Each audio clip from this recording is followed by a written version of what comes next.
subukan naman natin siya maghatak. May hahatakin tayo na project car dito, ESI. So bubuuin natin to. Abangan nyo yung mangyayari dito sa kotse na to. Yan, kasama ko sila Ian and Dian. So, anli sakit ng ulo, dalawang project car na 90s. Isa pang hindi umaandar. And, may eco mode to eh. Tingnan mo.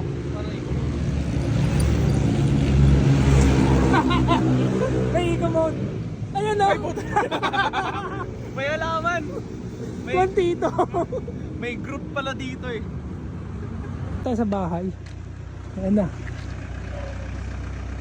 Hatak na nung galloper yung ESI. So papark muna natin to.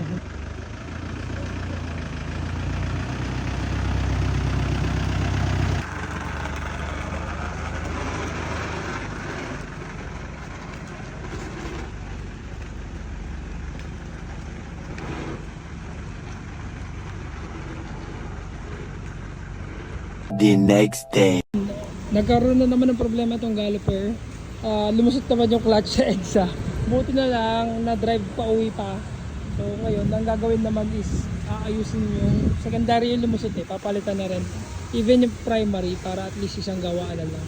And then flush na rin ng clutch fluid, brake fluid. So yun.